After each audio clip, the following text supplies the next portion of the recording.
Sir left to right.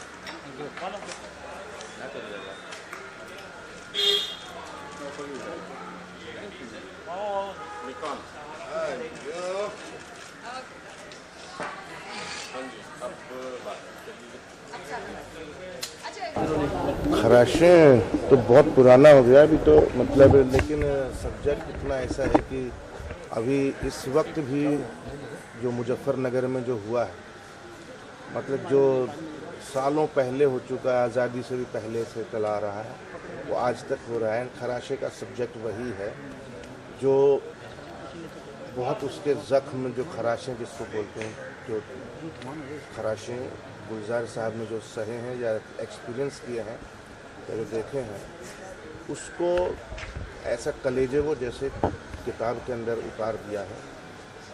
और उसको हम लोग तो एक ज़रिया है,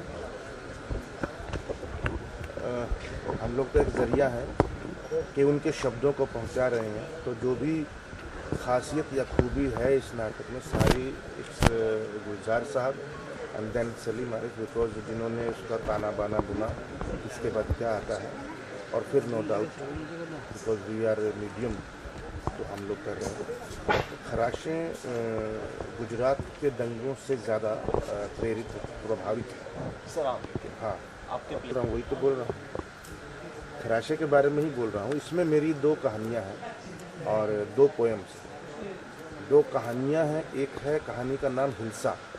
हिल्सा बंगाली मछली होती है, बंगाल में बड़ी फेमस मछली मानी जाती है, उसके ऊपर है। तो दंगों से उस हिल्सा को कैसे कंपेयर किया है, एक गर्भवती महिला से बलात्कार, और उसका जो मुंह खुला हुआ है, अखबार में फोटो छपा है, और एक मछली जो प्रात में पड़ी है, उसका मुंह खुला हुआ है, आंखें खुली हैं, वो कैसे सिमिलर हो सकती हैं, ये इस कहानी में दिखाया गया है दंगों के वक्त। और एक है रावी पार्क कहानी, जो मैं करता हूँ लुबना के साथ, लुबना सलीम और मैं, जो एक परिवार की कहानी है जो पाकिस्तान से यहाँ शिफ्ट हुई है पार्टीशन के वक्त, और अपना सब कुछ गंवा के ही आती है, माँ बाप बच्चे सब, और उसकी दर्शन सिंह की कहानी है। तो ये दो कहानियाँ हैं जो मैं कर रहा हूँ।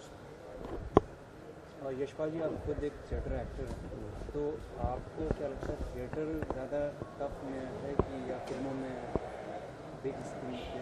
नहीं, बात टफनेस की नहीं है, बात मुश्किल तो दोनों ही है, लेकिन ज़्यादा मज़ा और ज़्यादा आपको चैलेंज जो है वो थिएटर में ही होता है, क्योंकि कुछ करने को नया नया मिलता है, हर रोज़ नई ऑडियंस होती है, तो आप ज़िंदा रहते हैं। फिल्मों में कोई फिल्में बनती हैं ऐसी जिसमें आप वाकई इंजॉय कर पाएँ या उसको जी पाएँ, अदरवाइज़ फिल्मों में इतना सेटिस्फेक्शन थोड़ा कम ही होता है। बहुत कम फिल्में होती हैं जिसमें हो पाता है। जैसे बड़े स्क्रीन का मास अपील ज़्यादा है, तो कहीं ना कहीं क्या ऐसा है कि थिएटर जो है बड़े स्क्रीन के आगे बढ़ता जा रहा है? नहीं, अभी मुझे रंगमंच के बारे में मैं पूरा वो नहीं बोलूँगा कि पूरे इंडिया में क्या हो रहा है, बिकॉज मैं एक जगह से पर्टिकुलर जुड़ा हुआ हूँ।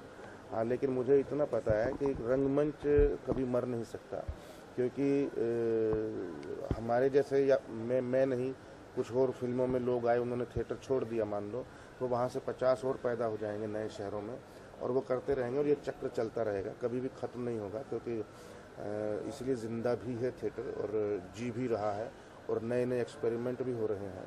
हम तो यहाँ बैठे हैं मुंबई नगरी में, बाहर जाके देखिए छोटे छोटे शहरों में क्या क्या हो रहा है, जो मैं कई जगह जाता हूँ और कई लोग बुलाते हैं मुझे एज चीफ गेस्ट या एज वर्कशॉप लेने या क्लास लेने, तो मैं देख रहा हूँ बहुत अच्छा काम हो रहा है, पॉजिटिवली अच्छा ही है।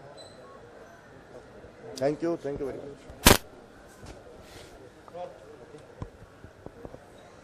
अतुल जी क्या कहना चाहेंगे खराशे के बारे में? क्या कुछ? जब भी खराशे के शोज़ होते हैं, मुझे काफ़ी सारी भावनाएं मेरे दिल में आती हैं। एक तो इस बात की खुशी होती है कि 12 साल लगातार हम इसे करते आ रहे हैं, और इतना आसान नहीं होता कि किसी एक ग्रुप को एक साथ 12 साल वो रहे और एक प्ले करता रहे वो ग्रुप। तो इस बात की तो खुशी होती है, लेकिन एक दुख भी होता है, क्योंकि हम सब जानते हैं कि ये जो प्ले है वो कम्युनल डिसहार्मनी पर है। हमारे देश में हम इतने सारे जाति धर्मों के लोग रहते हैं, लेकिन मतलब बहुत ही मेरे ख्याल से ऐसे कटु अनुभव हम लोगों को आते हैं कि हम एक दूसरे का द्वेष करते हैं। और ये जो सारी कथाएं और कविताएं हैं गुलजार साहब की, वो कम्युनल डिसहार्मनी पर हैं। और 12 साल के बाद भी ये प्ले जो है खराशे, वो रिलेवेंट है। आज भी चीज़ें बदली नहीं हैं, और जब भी लोग इस प्ले को देखते हैं तो उनको लगता है कि ये आज का प्ले है। तो इस बात का मुझे बड़ा दुख होता है कि ये परिस्थितियाँ बदली नहीं हैं। मुझे खुशी तब होगी जब खराशे जैसा प्ले रिलेवेंट ना रहे, लोगों को ये लगे कि ये बात बहुत पुरानी हो गई। सर, खराशे की जर्नी कहाँ से स्टार्ट की और खराशे एग्जैक्टली स्टोरी? गुलजार साहब जहाँ पर पैदा हुए, जब पैदा हुए, वहाँ से और शायद उससे पहले से खराशे की जर्नी स्टार्ट होती है। और आज भी मेरे ख्याल से गुलजार साहब के दिल पर, उनके मन पर वो खराशें हैं जो उन्हें दुख पहुंचाती है। तो मुझे लगता है कि आज भी वो उनकी वो जो जर्नी है वो जारी है। अतुल सर, एक चीज़ जानना चाहेंगे कि जब आपको कोई सब्जेक्ट मिलता है प्ले करने के लिए एज ए थिएटर एक्टर, तो आपके जहन में क्या होता है उसको आप एज ए एक्ट लेके आते हैं बाहर? कहानी, मुझे लगता है कि सबसे बेसिक तो वो चीज़ होती है कि जो, क्योंकि हम एक नॉर्मल ऑडियंस कहानी देखने के लिए थिएटर में आता है या थिएटर में जाता है, फिल्म थिएटर में भी, तो कहानी मेरे लिए सबसे इम्पोर्टेंट होती है। और इसके अलावा 12 साल जैसे आपने बताया कि ग्रुप बना के आपने काम किया यहाँ पे, तो कौन सा एक प्ले था जो आपके लिए सबसे खास था? यही खराशे। खराशे। सर, आप खुद ही एक थिएटर एक्टर हैं, तो आपको क्या लगता है थिएटर ज़्यादा अच्छा मीडियम है या फिर बड़ा? ये सवाल जिस दिन पूछना बंद करेंगे लोग, तब मुझे लगता है मुझे मुक्ति मिल जाएगी। क्योंकि पता नहीं ये सवाल क्यों बार बार पूछा जाता है, लेकिन एक एक्टर जो होता है उसे एक्टिंग करने का शौक़ होता है, उसके लिए माध्यम कभी मायने इतना ज़्यादा नहीं रखता, कम से कम मुझे तो नहीं लगता।